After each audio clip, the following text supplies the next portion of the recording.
Stop calling yourself patriots. You're not patriots if you support, follow, and will commit violence for a criminal ex-president who tried to overthrow the government when he didn't win and stole top secret documents, war plans, and military information when he had to leave. You don't get to call yourself patriots if you're supporting that same man to be president again, especially when he's suggesting his presidency will be closer to Hungarian or Russian leadership than American.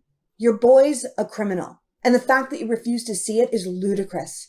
This is the same guy who was fined $25 million for running a fraudulent university, who was convicted on 17 counts of tax fraud, has 34 felony counts for falsifying business records, was found guilty of sexual assault and defamation by a jury of his peers, has an upcoming trial for manipulating the valuations of his properties, for paying off a porn star, for conspiracy to defraud the United States that led to an insurrection, and a Rico charge for organized crime.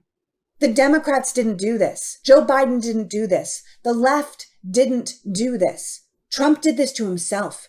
And we know that because the people who have testified against him are all his own people. Everything in these indictments, just like all the witnesses that testified in front of the January 6th committee, come from Trump's camp.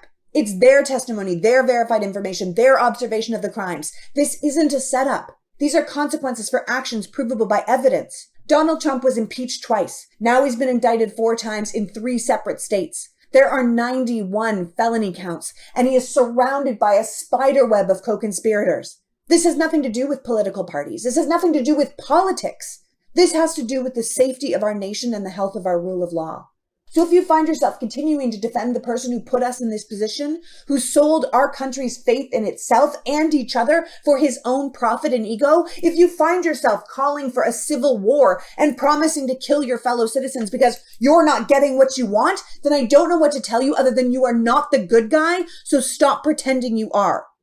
This isn't a setup, a political hit, or a witch hunt. It's justice. And if you cannot tell the difference by now, then the actual patriots of this country are asking you to please sit down. Just let justice take its course.